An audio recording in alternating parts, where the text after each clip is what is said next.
conferencia intitulada Co-creando el futuro de la educación judicial, considerando al estudiante como agente activo en el diseño curricular, que será disertada por el doctor Javier Sebastián Escauriaza.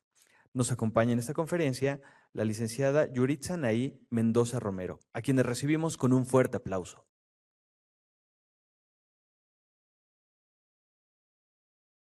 Para conocer más sobre la trayectoria académica de nuestro conferencista, los invitamos a visitar el sitio electrónico de este Congreso. En este momento cedemos el uso de la palabra al doctor Javier Sebastián Escauriaza.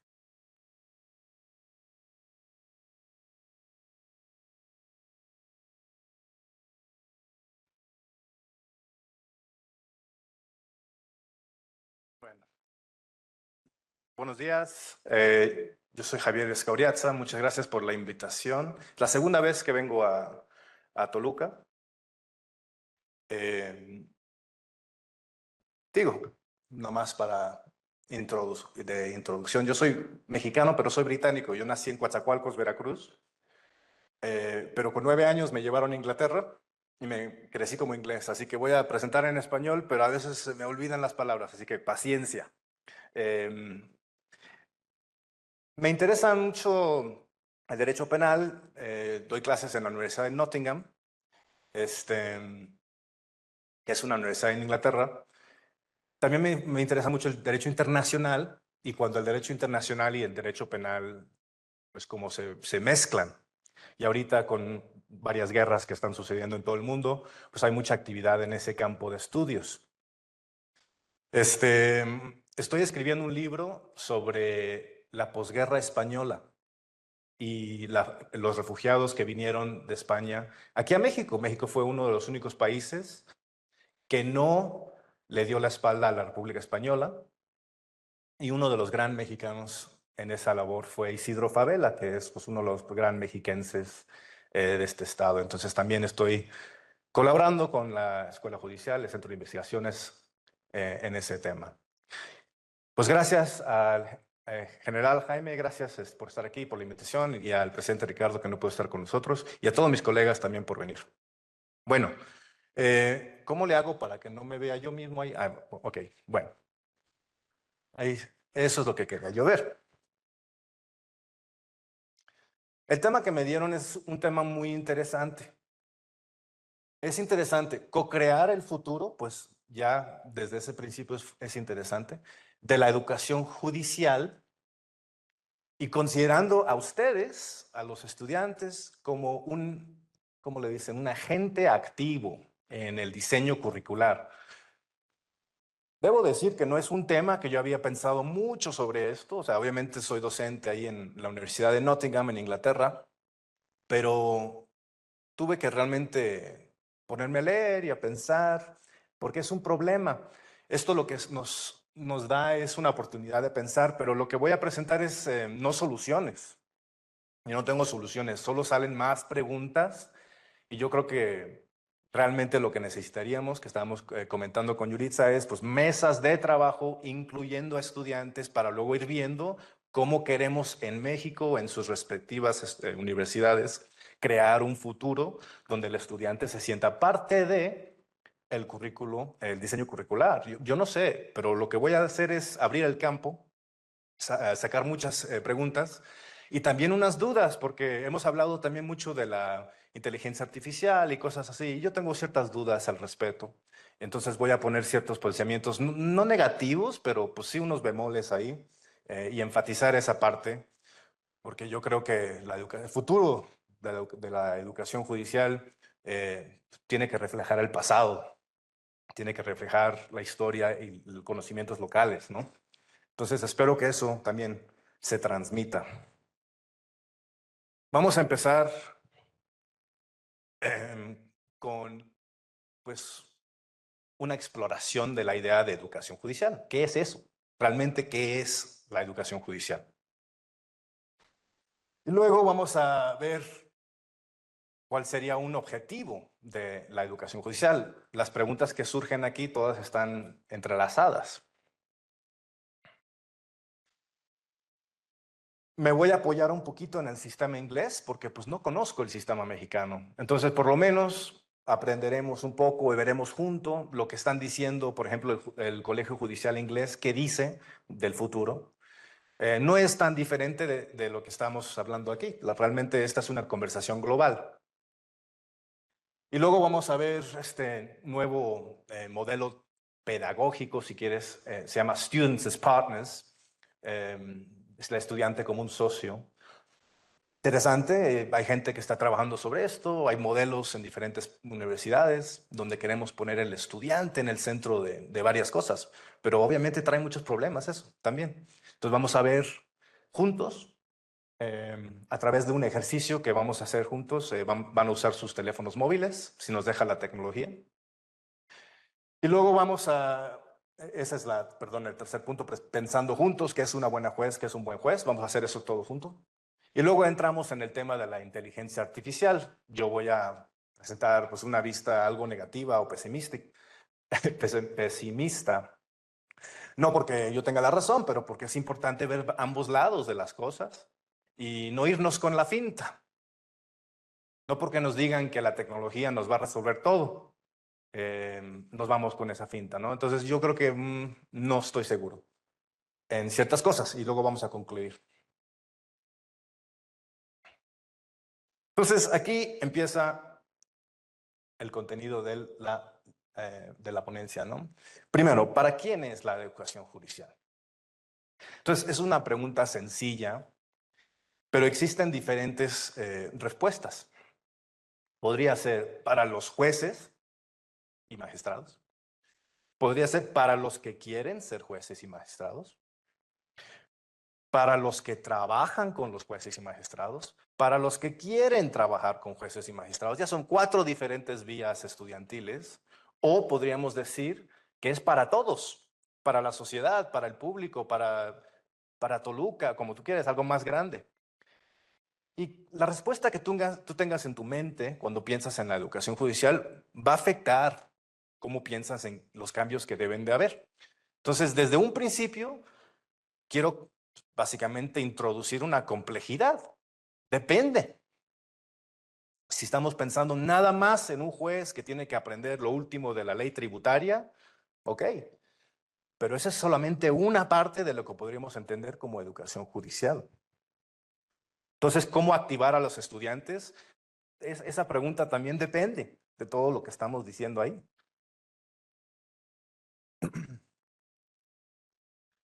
¿Qué se debe enseñar? Pues ahí está. También depende del camino del que estamos hablando. Ahora, me podrían decir ustedes, no, pero hay habilidades generales que todos tienen que saber. Yo creo que tienen razón, eso está bien. Por ejemplo, escuché el tercer informe del desarrollo estratégico del presidente Ricardo Sodi el año pasado, creo que fue, donde hablaron de un nuevo modelo de jurisprudencia que están usando. Muy interesante. Y eso sí es algo que pues es general y que todos deberían de tener conocimientos acerca de eso. Luego podemos pensar en soft skills, pensar en comunicación, ciertas cosas, habilidades que todos van a tener que ver. Pero obviamente hay cosas más específicas, como digo, la ley tributaria, algún avance en ese sentido, pues puede ser relevantes para unos y para no otros. Pero la mesa de trabajo que mencioné al principio, tendría que ponerse a pensar en este tipo pues de onda, ¿no? O sea, ¿qué es lo que vamos a enseñar? Pues depende de qué estudiante estamos pensando. Y se vuelve muy complejo. Luego, ¿quién debería ser responsable de la enseñanza? Esto fue un debate muy grande en Inglaterra en los años 70, donde después de la guerra y muchas cosas en Inglaterra, nos dimos cuenta de que habría que modernizar ciertas cosas, ¿no? Pero los jueces no tenían muchas ganas de hacerlo y no, se resistieron a la idea de que gente afuera de la judicatura, afuera del Poder Judicial, pudiera venir a entrenar a los jueces. Fue un debate muy fuerte en los años 70. Y realmente ganó el Poder Judicial, porque hoy en día el Colegio Judicial del Reino Unido es bajo el control del Poder Judicial. Son los jueces que dan clases de jueces. Ahora sí, que vienen gente de afuera, académicos, catedráticos, profesionales, a dar clases en el Colegio Judicial, claro, pero es el Poder Judicial que invita, que decide y que tiene el poder de decidir cómo vamos avanzando en este campo. Pero es interesante y yo creo que el futuro de la educación judicial, yo creo que tendrías que pensar en un colegio judicial abierto a diferentes pensamientos, abierto a la sociedad civil, por ejemplo. Cabe mencionar que aquí tenemos ya una sala de asuntos, ¿cómo se llama? La sala de asuntos indígenas. Entonces, si estás pensando en el entrenamiento de gente que va a trabajar en la sala de asuntos indígenas, pues no sé, si me parece súper obvio que la sociedad civil, representantes de los pueblos indígenas, tendrían que tener un papel en dar clases, en preparar a los jueces y magistrados en ver esos casos. Un ejemplo de cómo tiene que ser abierta la educación judicial. ¿Cómo deberían ser las clases? Pues esto, lo que estamos haciendo ahorita en Inglaterra, se llama un lecture. No es una forma de aprender muy, muy eficaz. Sigue siendo parte del currículo. Y creo que aquí le diríamos una conferencia, ¿no? O algo así, ¿no? También existe el seminario, también existe el taller, el tutorial, no sé si usan el tutorial aquí, que es 3 o 4 estudiantes con un profesor, mucho más íntimo, surgen diferentes problemas y oportunidades. Está la supervisión, uno y uno. Está la instrucción en línea, que con la pandemia fue impuesta, ahora sí, sin mucho pensar, y así ha quedado. Y también está la práctica de juicio. No sé si usan la práctica de juicio, donde es como un problema falso, todo es como roleplay. Todas esas cosas pueden tener su razón de ser, y todas esas cosas pueden ser útiles para cosas particulares en el futuro, ¿no? Entonces, una mesa de trabajo que incluya a los estudiantes para diseñar el currículo tendría que pensar, bueno, ese tipo de cosas lo queremos ver en ponencia. Ese tipo de material es mejor así, etcétera, etcétera. Podrías tener un currículo diverso. La examinación. ¿Tenemos que examinar? ¿Tiene que haber exámenes? Yo creo que en algunas cosas tendrías que decir, sí, tenemos que saber que la persona que viene a estudiar sabe lo que ha aprendido. Pero en otras materias y en otras cosas quizás no tenemos que tener un examen. Entonces, esa es otra cosa que tendríamos que ver. ¿Cómo hacer el examen? Muchas formas de examinar.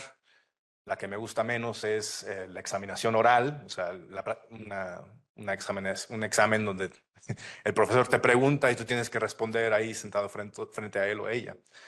He tenido muy malas experiencias con ese tipo de examen, me parece muy malo, pero también hay ciertos problemas con el hecho de que tienes 2 horas y tienes que escribir todo lo que sabes a mano.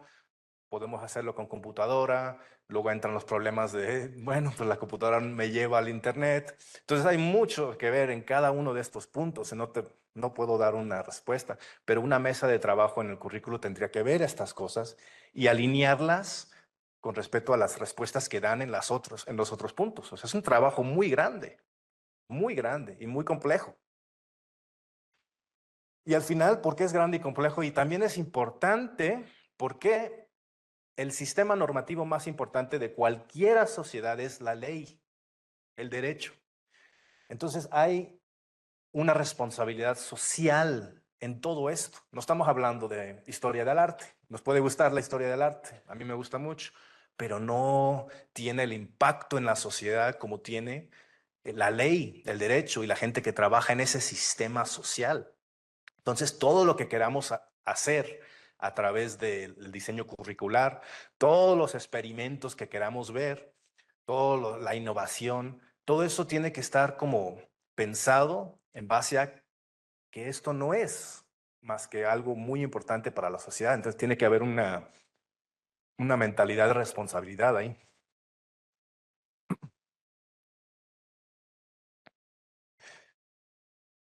En cuanto a objetivo, me fui a ver lo que decía el Colegio Judicial Inglés, porque pues, como digo, no conozco el mexicano. Y si lo leen, yo creo que es similar a lo que estábamos hablando el miércoles en la inauguración. Están hablando de una formación judicial que defiende el Estado de Derecho. Eso lo dijo la consejera, lo primero que dijo. Una formación judicial que apoya la administración de justicia. Entonces, vincula el hecho de que es un sistema social que tiene que operar bien a este concepto más abstracto del Estado de Derecho. Y finalmente, la idea de que el público tiene que tener confianza en lo que estamos haciendo. O sea, está bien, es una forma de decir mucho, pero también no decir mucho, porque lo que importa aquí es el cómo, ¿no? ¿Cómo vamos a hacer todo eso? Todos podemos estar de acuerdo, pero no dice la estrategia judicial de Inglaterra y Gales, no dice mucho del cómo. Es mucho, vamos a hacer esto, vamos a hacer el otro, pero no entra en detalles. Y claro, porque ahí sí es muy complicado, ¿no? El documento que estoy hablando lo divide en 6 objetivos. No hace falta entrar en cada uno de estos, no más que mencionar algunas cositas. El objetivo 3, innovación y el cambio. Ellos dicen, nuestra capacitación continuará respaldando las ambiciones judiciales de modernizar el sistema para preparar a los jueces para el uso cada vez mayor de la tecnología, los sistemas digitales y la gestión de casos en línea. Bien, ¿cómo? No dice. Liderazgo.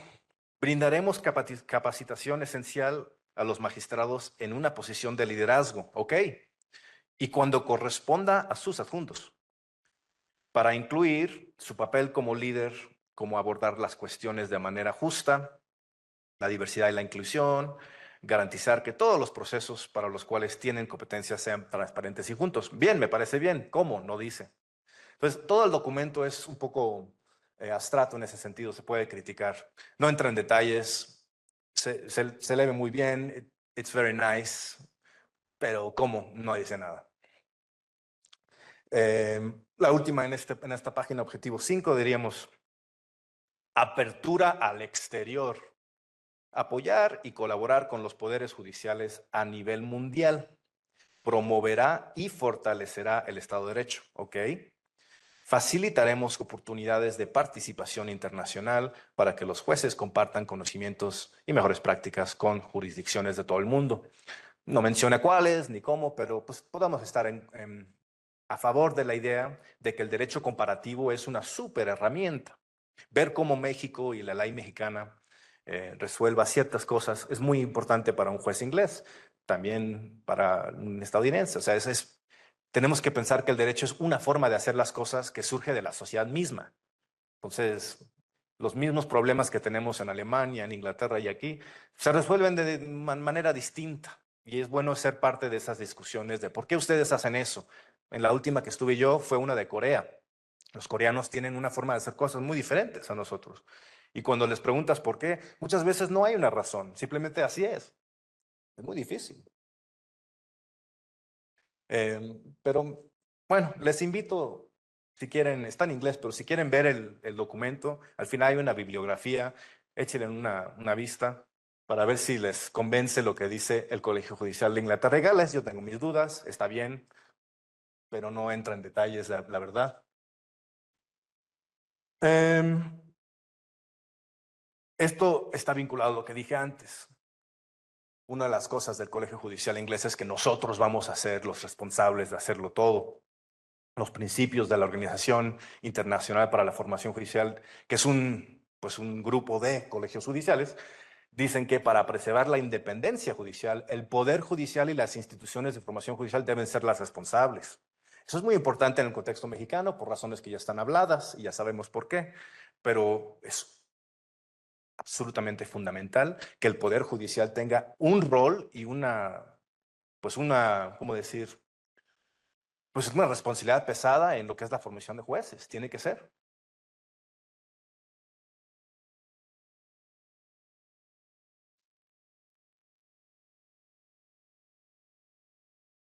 Y eso termina la sección de, pues, ¿qué es la educación judicial? Definición, alcance, objetivo. ¿Qué es a qué le tiras, como diría mi papá? ¿A qué le tiras cuando estás pensando en desarrollar un currículum? todo eso, lo que acabamos de hablar, pues tienes que tener una idea de todo eso. Si no lo has pensado, pues yo creo que no has caminado lo que tienes que caminar si vas a diseñar un currículum. Pero bueno, puedes pensar todo eso con un estudiante, con un alumno, con alguien que está del otro lado de la instrucción. Acuérdense que depende de esa vía, porque habían los jueces, los que quieren ser jueces, los que quieren trabajar con jueces, bla, bla, bla. Una mesa de trabajo tendría que incluir a todos. Pero entremos en esta idea de Students as Partners. ¿Y qué significa? Activando al estudiante en el diseño de la educación. Ok, suena interesante. La definición que se usa en la literatura a nivel global es esta: un proceso colaborativo y recíproco a través del cual todos los participantes tienen la oportunidad de contribuir por igual, aunque no necesariamente de la misma manera, a la conceptualización, toma de decisiones, implementación, investigación o análisis curricular o pedagógico. Eso ya es bastante. O sea, eso sí ya es meter al estudiante en el centro de lo que es la educación. Y entonces tenemos que pensar que este modelo teórico de Students as Partners, estudiantes como socios, es radical en cierto modo. Es realmente innovador darle el poder al estudiante. Y yo saco pues estos principios que son como el fundamento de esta nueva forma de pensar. Primero, pues está bajo esto la idea de la confianza mutua, de que el estudiante y el profesor se tienen confianza. Todos tenemos una historia de educación, todos hemos tenido profesores. Yo debo decir que no con todos tuve confianza. Entonces empiezan a salir bemoles, pero las Students as Partners dice que no, tenemos que tener una confianza mutua basada en la colaboración y la reciprocidad. Ok, ese es un punto interesante. Otro de los principios es la pluralidad. Esa palabra nunca la puedo decir en español. Pluralidad, la equidad y la diversidad. No todos somos iguales, ya lo sabemos. Algunos hablan más, otros hablan menos. Algunos aprenden más así, algunos aprenden más acá. La idea de Students and Partners es que todos aportamos, pero no todos de manera igual. Entonces tiene que haber como un pensamiento pues de diversidad, ¿no? De flexibilidad en la aportación que da el estudiante. Muchos de ustedes pensarían, a mí me gustaría hacer esto, estos cambios tienen que ser introducidos, esto siempre no funciona. O sea, muchos de ustedes pueden tener ideas muy fuertes y ya muy formadas de cómo cambiarían ustedes el diseño curricular. Pero muchos de ustedes quizá todavía no están en ese momento y están más en la sensación de escuchar y de reaccionar y de aportar después a la idea, ¿no? Entonces, esa flexibilidad en la mesa de trabajo tendría que estar ahí, ¿no? Pero muy importante de Students of Partners es que es un reparto de poder. Es un modelo pedagógico donde decimos, bueno, no es yo digo, tú escuchas y luego me dices que aprendiste. Que todos hemos pasado horribles sesiones así. No quiero que vean esta sesión así. Yo estoy sacando pensamientos que yo tuve cuando preparé esto. No son soluciones. Pero me parece que el Students and Partners es reparto de poder. Vamos a darles poder al estudiante. Y eso pues también surgen cosas interesantes y problemáticas que ahorita vamos a ver. Ahora, una forma de equilibrar esa problemática es decir, bueno, estamos entrando en un diálogo. Sí, les vamos a dar poder, pero es un poder que es parte de un diálogo, no un poder de blanco y negro y se acabó, sino una conversación que sigue. Entonces, la implementación de Students as Partners sería algo radical, pero para el futuro y para seguir haciéndolo. Es como de desarrollo, revisando, diálogo. Esto no funcionó, esto sí funcionó. Entonces, sería como una mesa de trabajo dentro de la universidad o de la escuela judicial, que es permanente. Quizá los miembros cambian, pero está siempre revisando, implementando, desarrollando diferentes teorías y usando encuestas para ver qué es lo que funciona, y qué no funciona. Pero ahorita vamos a ver los problemas con eso. Todo esto nos lleva a pensar en la comunidad educativa. Muchas veces el espíritu y la influencia de los negocios, del mundo del negocio, que es poderoso, Nos hace pensar en la educación como yo pagué, ahora dame el servicio que yo pagué, yo soy el consumidor, dame lo que yo te di dinero, ahora tú me das lo que me corresponde, ¿no? Esa dinámica es horrible para la educación. Es una dinámica que no va con la filosofía de la educación. Y de ahí vienen ciertos problemas que yo tengo con la inteligencia artificial que voy a mencionar en un momento. Lo que busca Students as Partners es crear una comunidad de verdad. Y eso, por eso tiene que ser diálogo, reparto de poderes, y por eso es radical. Y claro, todos tenemos que practicar en este nuevo mundo de Students como Partners, tenemos que practicar la paciencia, la humildad y la valentía, cosas que no necesariamente son fáciles de ver cuando tienes una estructura institucional donde hay un reparto de poderes importante por razones legítimas que corresponden a pues, cómo funciona la institución. Como que de repente todos somos socios.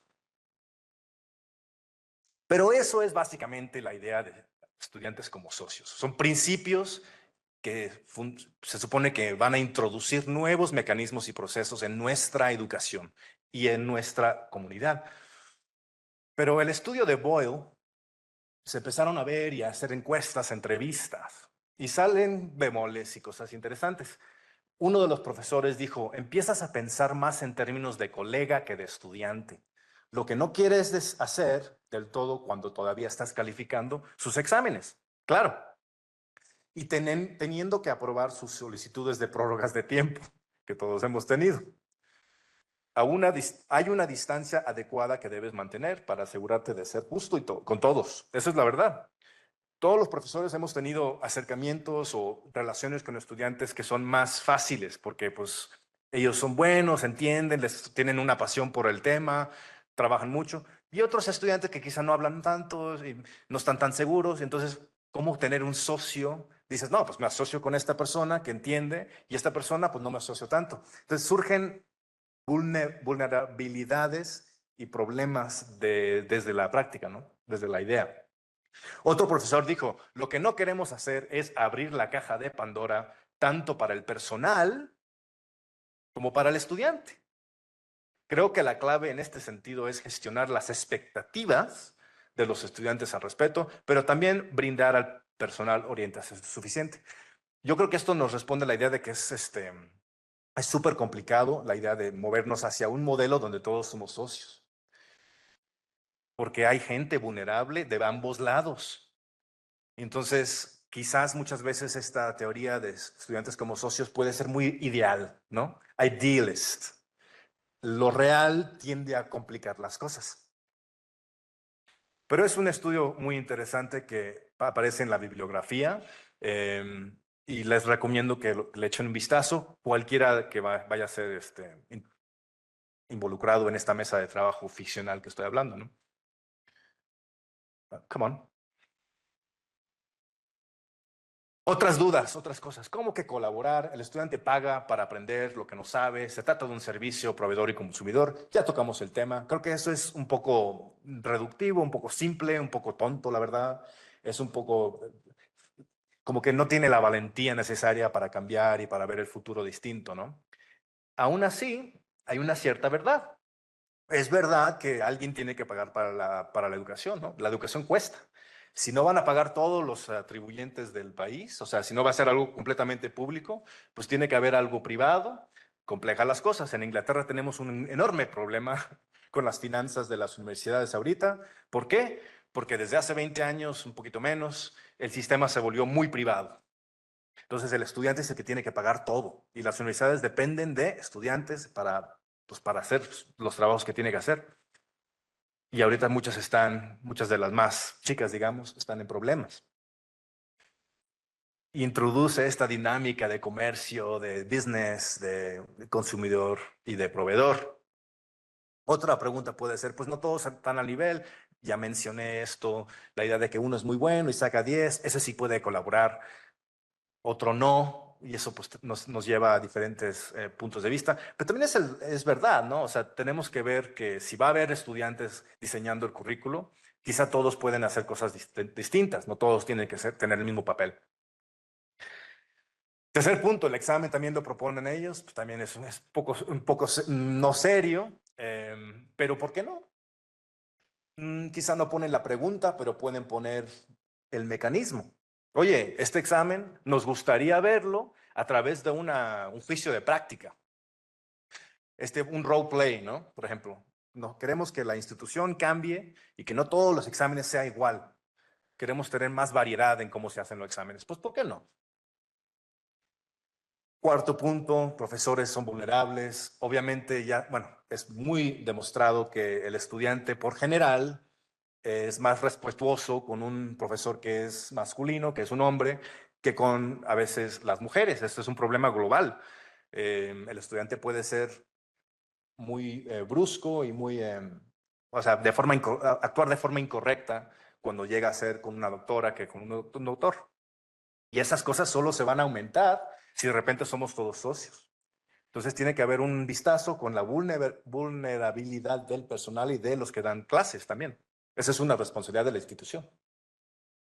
Y finalmente el punto de que esto no es un experimento de la literatura, tiene un impacto social enorme, porque ustedes van a ser jueces, magistrados, van a decir condena, van a decir no condena, van a decir se resuelve así, se resuelve así.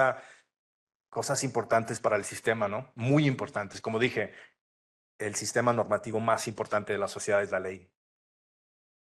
Entonces, Students as Partners, buena idea, pero habría que verlo, habría que tener un entendimiento local, conocimientos locales, donde surge una teoría de estudiantes como socios que funciona para la institución, que salga de acá, ¿no?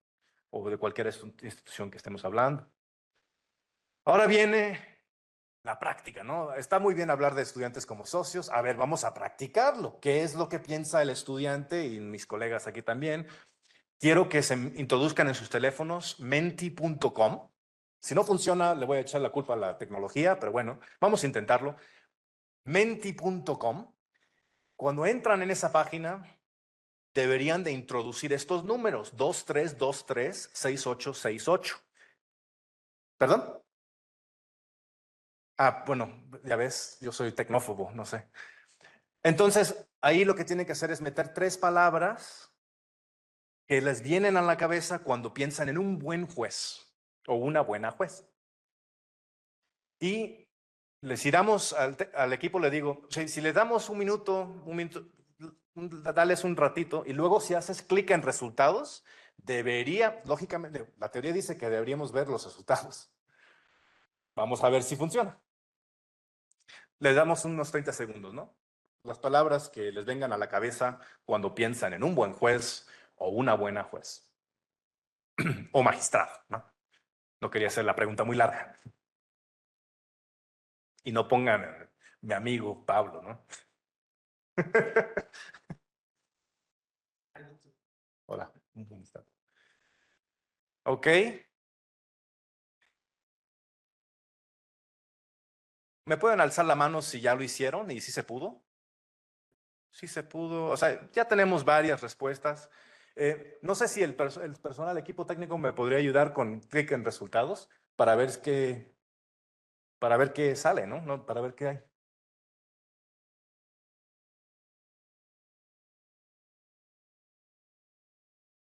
218 responses.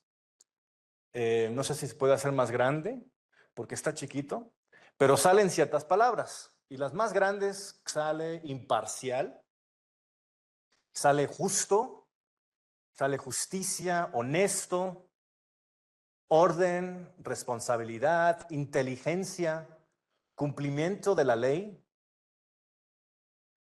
Creo que mi amigo está intentando hacerlo más grande para que podamos verlo. ¿Sí se puede?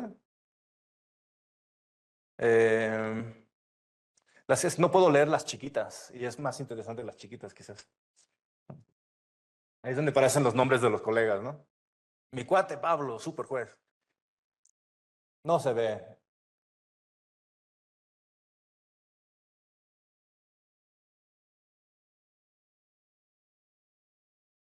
Bueno, tenemos hasta ahí Zoom, ¿eso? No, bueno, no importa. Gracias. volvamos a mi presentación. Surgieron algunas palabras interesantes que voy a tocar un tema ahorita para seguir de ahí. Ok. Obviamente eso se puede hacer con cualquier pregunta. ¿Qué es lo que debe estudiar? ¿Cómo debemos estudiar? Etcétera, etcétera. Y es una forma de hacer una encuesta muy fácil y muy rápida. Pero salieron cosas interesantes, ¿no? Salió imparcialidad, salió inteligencia, salió honestidad. No salió experto en inteligencia artificial. No, eso no salió. Quiero contar una historia rápida porque uno de los comentarios fue imparcialidad y cumplimiento de la ley. Es un debate muy interesante. En Estados Unidos, en 2009, Barack Obama nominó a esta persona, Sonia Sotomayor, que es una neoyorquina, pero puertorriqueña, una latina, para ser jueza de la Sociedad de la Supreme Court of the United States, ¿no? Y en su confirmación, su sesión de confirmación, hubo un debate muy interesante. El link está al final en la bibliografía, si lo quieren leer. El senador Jeff Sessions de Alabama la quiso pintar como una radical. Esa fue la razón detrás de todas las preguntas que le hizo el senador, fue para pintarla como una radical. ¿Por qué? ¿Por qué quería pintarla como una radical? Pues porque ella dijo en varias ocasiones que el hecho de que era una mujer latina la iba a hacer más sabia en ciertos casos. Quiso dar de entender que nuestra experiencia de vida es muy importante en cuanto llegas a ser un juez, porque influye, y ella dijo esto, a los hechos que tú eliges ver. Y claro, eso suena un poco radical, y el senador Sessions la quiso pintar como una persona que no iba a ser fiel a la ley y que iba a seleccionar qué iba a ver de acuerdo a pues el perfil racial o étnico de la persona. Básicamente la quiso pintar como una radical. Y ella tuvo que defenderse y decir, no dije eso. Pero yo creo que sí dijo eso y creo que tiene la razón. Es verdad que nuestra vida experiencia va a influir cómo vemos a ciertos hechos que vienen en el caso, cómo interpretamos lo que sucedió y cómo interpretamos las palabras de la ley. Pero no pudo hacer eso, no pudo decir eso y tuvo que decir, no, señor, no mantengo el entendimiento de esa afirmación. Interesante la palabra que usó. No mantengo el entendimiento de esa información. No dijo, no mantengo esa afirmación, porque sí la afirmó. Y entonces es algo interesante para nosotros en cuanto viene al diseño curricular, porque si aceptamos que nuestra vida y nuestra experiencia de vida es parte de cómo vamos a ejercer nuestro trabajo de juez, yo creo que tenemos que aceptarlo. Yo no sé lo que es ser una mujer embarazada y nunca lo voy a saber. Tengo que aceptar eso. Y eso es lo que ya decía, eso debe ser parte de nuestro diseño curricular. Tiene que ser algo que es diverso, que es plural, y tenemos que tener mucho cuidado de la talla única. Y eso me lleva a esta idea de la inteligencia artificial, que de cierto modo es un oxímoron, ¿no? ¿Cómo que inteligencia artificial? Si es inteligencia, no es artificial. La inteligencia es algo biológico que sale de seres humanos y otros seres vivos. No puedes tener una inteligencia artificial. Me parece raro desde el principio. Y yo creo que es una manera de desactivar al estudiante. Y lo que voy a tratar de decir en estas páginas rápido es eso. Ahora, no digo que no se debe usar nunca, que es inmoral. Vamos a ver lo que yo quiero decir. Espero que vean y entiendan el punto que quiero hacer, ¿no? Pero yo sí creo que es una forma de desactivar en ciertos casos. En mi universidad, si a un estudiante es descubierto que ha usado la inteligencia artificial en sus exámenes o en sus trabajos que tiene que hacer, le llamamos a un comité y le preguntamos por qué está evadiendo lo que le estamos pidiendo que tiene que hacer, que es un trabajo intelectual y académico. ¿Por qué estás evitando esto que es bueno para ti? ¿Por qué no estás haciendo las cosas como nosotros queremos que hagas? Le damos chance de que diga, claro, pero si persiste, reprueba. Es prohibido usar la inteligencia artificial en nuestros exámenes, en todo lo que es creativo, inteligencia, respuestas a preguntas, todo lo que es eso, estructura, lectura, es prohibido. Es simplemente no se usa. ¿Por qué? Pues aquí esto viene de la política. La escuela actualmente no permite el uso de herramientas de Internet, bla, bla, bla, en evaluaciones. Como tal, cualquier uso de estas se trata de constituir una teoría falsa. Queremos, en la Universidad de Nottingham, que el estudiante sea el autor de todo lo que puso en el examen. Todo, la estructura, las ideas, todo. Y si la idea viene de otro lado, pues se usa una referencia. El doctor Mario, bla, bla, bla, lo que sea. Pero no nos gusta y evitamos y prohibimos la idea de que una máquina le vas a decir, resúmeme, por favor, o sea, dame un resumen de cómo van a ser las cosas, cómo debo de estructurar esto. No, no vale. La estructura de una escritura, de cómo escribir, es parte del test, es parte del examen. ¿Cómo decidiste tú poner las cosas en el orden? A ver, ¿por qué tanto la escuela como la universidad son muy conscientes de lo fundamental que es proteger la integridad de nuestro sistema de evaluaciones? Si la integridad de estas evaluaciones se ve comprometida y otras formas de mala conducta, también no está la integridad de sus títulos. Nosotros vinculamos el hecho de que tienes un título de la Universidad de Nottingham con el hecho de que todo lo que hizo el estudiante está basado en la integridad. Está basado en el hecho de que ellos lo hicieron. Sacó 10, sacó 5, sacó 7, pero es todo suyo. ¿Y sabes qué? No importa realmente el 10 o el 5 o el 7. En la educación, o sea, es un poco absurdo decir esto, pero no importa. Ya sé que importa para pues, la carrera y lo demás, pero en cuanto a la educación, lo que importa es el camino, es la duda, es el sacrificio, es el hecho que te costó horas. El otro día dijeron, no, a unos estudiantes le di un problema y se tardaron 2 horas en resolver el problema. Y a otros estudiantes les di el mismo problema y les dije, puedes usar ChatGPT, puedes usar inteligencia artificial, y la resolvieron en 15 minutos. ¡Ah, wow! No, qué mal. Más aprendieron los que se tardaron 2 horas, más sufrieron. Es como ver esta dinámica de business, de la solución, de llegar a la meta, meterla en la educación y pensar que estamos haciendo cosas bien. No, al revés, vaya falta de crítica. No pude creer cuando escuché eso, pero bueno. Hemos visto que en las profesiones en Estados Unidos, abogados están empezando a usar la inteligencia artificial y vaya ridículo que se está viendo. Este tema también se el otro día, el tema de Steven Schwartz, que usó, no sé qué fue, ChatGPT, lo que sea, y le salieron un bonche de casos que no existían, falsos. Y en Inglaterra nos dio mucha risa esto, mucha risa, pero no nos dio risa que la máquina le aventara casos falsos. Eso no fue lo que nos dio risa. Lo que nos dio risa fue lo rápido que esta persona deslegitimizó toda su preparación, lo rápido que esta persona ya no es una persona seria, porque pues, es muy fácil perder la integridad, muy difícil obtenerla.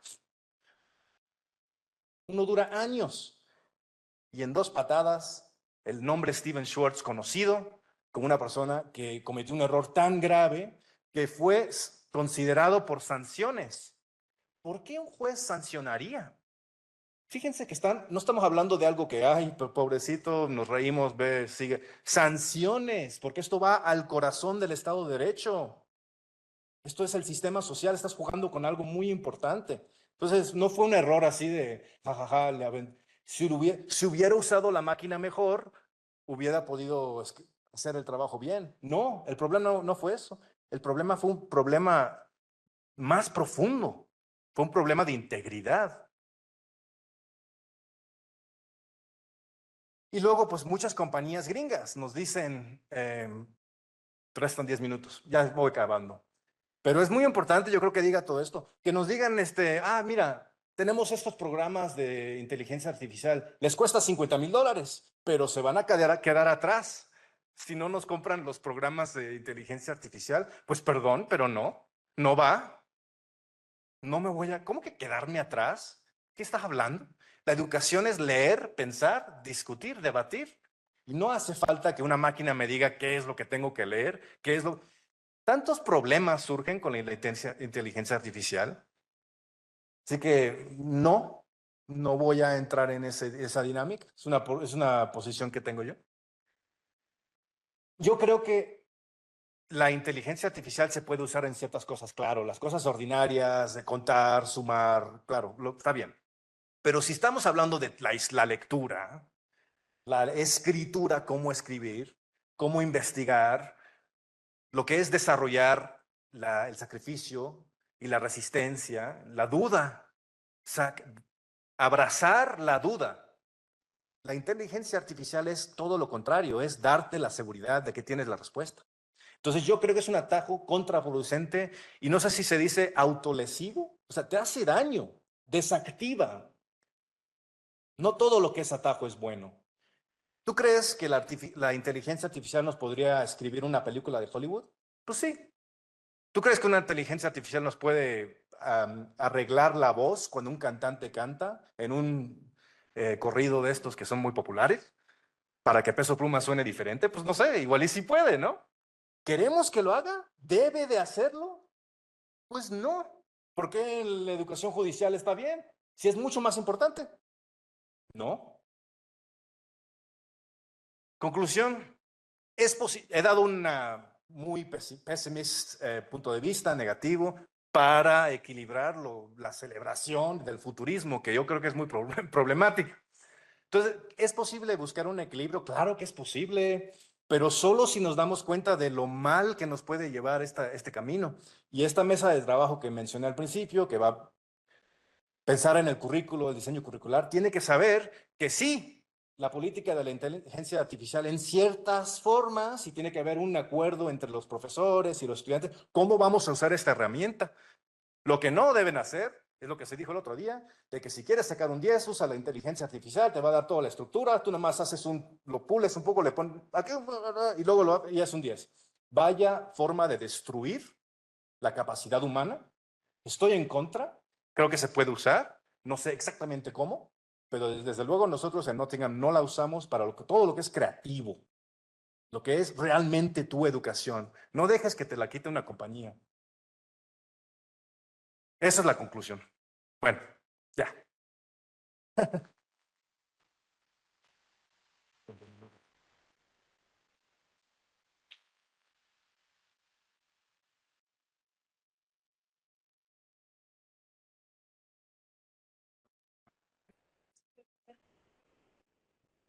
Em, Agradecemos la participación del doctor Javier. Podemos ver a partir de su disertación que incluso hay una tendencia a dialogismo socrático en la que alumnos y maestros pueden colaborar no solo a la creación de modelos, sino a la generación de conocimientos a partir de su propia experiencia. A continuación, vamos a abrir una sesión de preguntas. Esperamos que los alumnos, los maestros aquí presentes tengan una aportación para todo esto que nos mostró el doctor. Muchas gracias. Sí, gracias, doctor. Muy buenos días. Aquí Arturo de la Escuela Judicial, muchas gracias. Su servidor es el encargado justamente de hacer el diseño curricular de esta institución y pues por ende para todo el Poder Judicial. Como comentario y rescatando un poco lo que decía de el estudiante colaborador, nosotros cómo hacemos ese proceso de integración en la cuestión del diseño curricular, pues es propiamente a través de un instrumento que se denomina apreciación estudiantil. Tiene varios elementos donde se pregunta instalaciones, desarrollo docente, etcétera, etcétera. Y hay algunas preguntas muy puntuales sobre los temas que se abordan. Sí, y pues bueno, además ya no hacemos diseño curricular de escritorio. ¿A qué me quiero referir con esto? Pues que justamente nosotros sí involucramos al personal que está ejecutando, por ejemplo, una función de juez. Si vamos a diseñar un programa para un juez de control, pues invita a jueces de control en activo, pues que ellos están allí, yo les digo siempre, pues ellos están ahí en la trinchera, ¿no? Ellos están allí en el campo y ellos están constantemente pues viendo todas estas problemáticas. Nuestro modelo educativo justamente nos permite a través de un elemento que se llaman objetos de transformación, que es el objeto de estudio que se va a involucrar, problematizamos la educación. Entonces, creo y considero desde este punto que usted nos comentaba, la problemática de la inteligencia artificial sí va aminorando la capacidad crítica del estudiante, del participante. Y la pregunta concreta sería, ¿qué estrategia como docente, digo porque muchas veces pasa, podamos detectar este tipo de plagios? Porque bien es cierto, la inteligencia artificial, cuando, un ejemplo muy concreto, el ChatGPT, no voy a dar tips porque aquí hay muchos chicos, pero se puede ubicar perfectamente el cambio de redacción, ¿no? Algunas cuestiones de formato. Pero ¿qué otras estrategias podríamos emplear como profesores para evitar el plagio a través de la inteligencia artificial? Gracias. Muchas gracias por la pregunta. Oye, gracias por aclarar cómo se hace aquí en la Escuela Judicial. Yo he tenido, como mencioné, vi el informe, el tercer informe de la estrategia. Yo he estado muy impresionado de lo que está sucediendo aquí. Se ve que mucho de lo que estoy diciendo ya lo están haciendo, ¿verdad? Se ve. Entonces, yo me he quedado impresionado con mucho de lo que está sucediendo acá. En cuanto a la pregunta, ¿sabes cómo lo hacemos? Allá lo que hacemos es, hay un equipo que se llama the Academic Integrity Team y la gente, son mis colegas, o sea, son profesores, docentes, pero trabajan, su parte administrativa es solamente en base a eso y ven toda la problemática que pueda surgir, que tú ya bien sabes.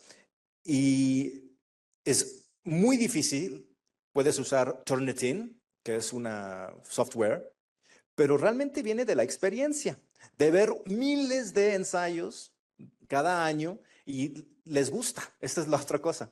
Nuestro equipo les gusta ver cómo los estudiantes están intentando esquivarse la política de la universidad y sienten esta gente que te estoy mencionando salió de la Universidad de Nottingham. Ellos hicieron ahí su maestría, su doctorado y se sienten muy, muy vinculados con la integridad de la universidad. Entonces, también ese es un punto importante. Yo creo que yo no estudié el doctorado en Nottingham, soy un nuevo para ellos.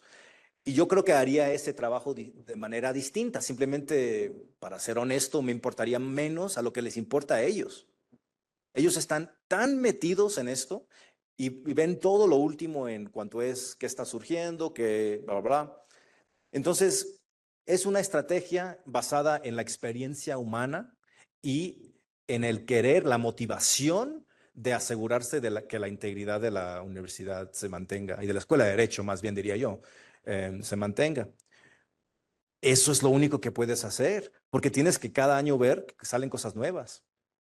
Creo que estamos en el ChatGPT 4, pero ellos llevan desde el 1 viendo todo esto. Entonces, ellos son unos expertos en eso y yo simplemente cuando surge un problema, dicen, cuando yo olo, o sea, something wrong, algo aquí no está bien, yo les mando el ensayo o el trabajo y ellos dicen, gracias por mandármelo. Su trabajo es ver qué pasó a fondo con ese ensayo y si necesitan hablar con el estudiante, lo llaman y luego hay un comité y es que se vuelve una cosa de la integridad de la escuela y en el peor de los casos el estudiante es reprobado o sale de la escuela. No lo dejan seguir. Tienes una política de 1, 2, 3 strikes, you're out. O sea, no es la primera, ¿no? Le haces entender el primer año esto no se puede hacer. Si lo siguen haciendo, no quieres estar aquí con nosotros, entonces. Es anti-intelectual lo que estás haciendo, anti-académico. Y eso no vale aquí. Entonces lo echan para afuera. La estrategia es muy dura. No todas las universidades inglesas son así. Es la única que conozco que es tan metida en esto. Algunas lo dejan pasar.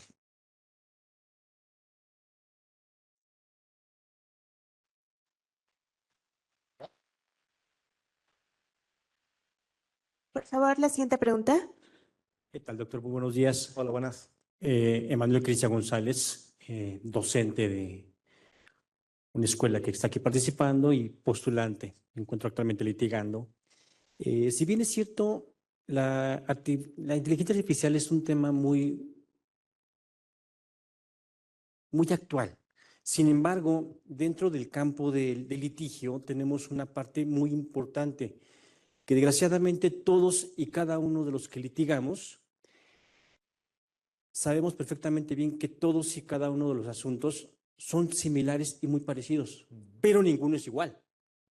Dicho sea de paso, lo que yo he enseñado a mis alumnos es justamente la parte de la reflexión, de que sean analíticos, que sean críticos sobre todo al analizar la ley y sobre todo interpretarla.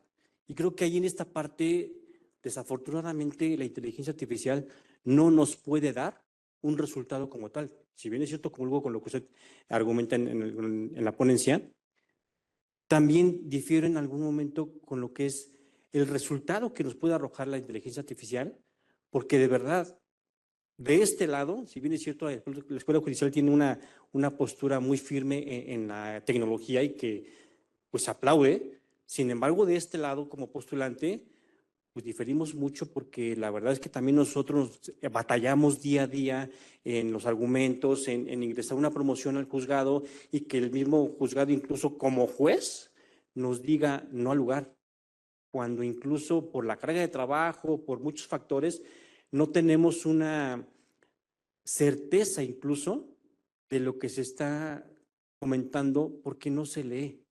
Y justamente porque no se lee el argumento es que en ocasiones tenemos que volver a reponer nuestra promoción. ¿Para qué? Para que sea muy precisa la respuesta. Y ese acuerdo que nosotros tengamos también sea preciso. Entonces, yo creo que aquí en esta parte la inteligencia artificial de verdad no nos funciona.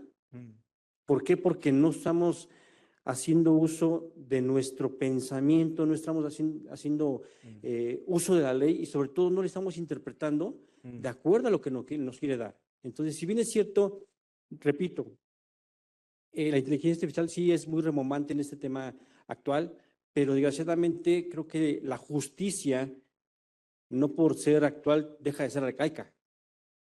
Desgraciadamente no podemos equipararnos a la tecnología porque no somos críticos, no somos muy certeros en nuestra participación dentro de, y algo que mis alumnos han tenido en ese sentido es hacerlos reflexionar, que investiguen, y como se los he hecho en clase muy repetidamente, yo prefiero que la rieguen aquí, que cometan errores aquí en clase y no allá afuera, porque allá afuera se pagan caro. Ajá. Y sobre todo, hay una frase muy conocida dentro de nosotros los abogados, que el derecho se aprende leyendo y se ejerce pensando.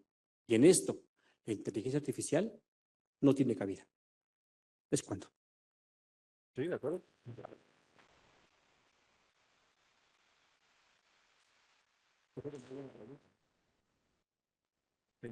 Pues, no hubo pregunta, pero estoy de acuerdo con mucho de lo que dice. El otro día dijeron, no, la inteligencia artificial se usa para dar un primer paso. Luego le metes la crítica, la revisión, le haces esto, le haces el otro y metes la parte humana.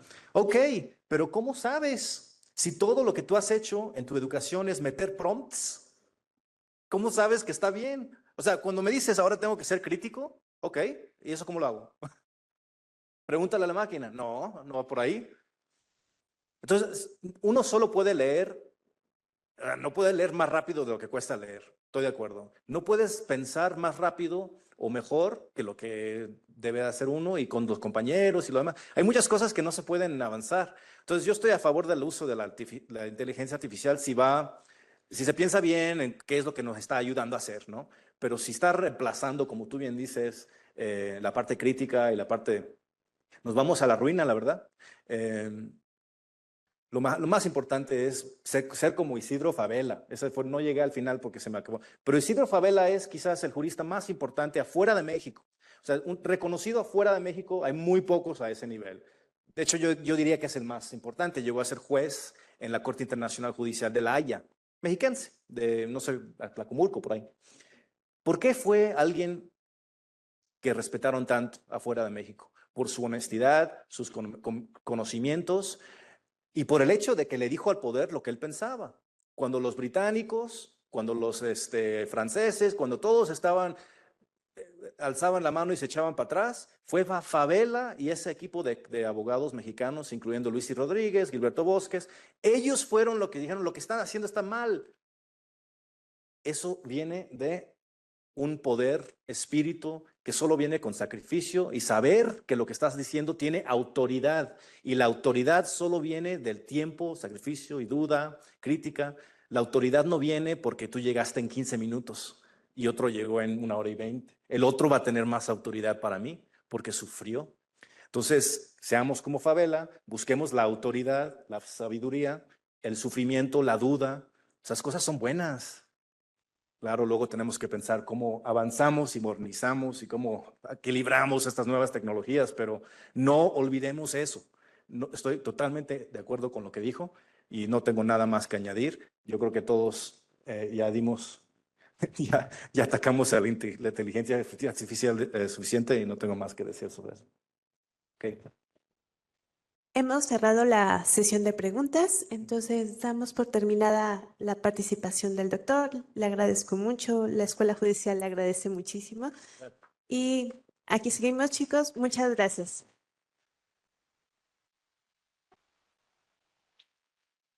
Agradecemos la brillante participación de nuestro conferencista.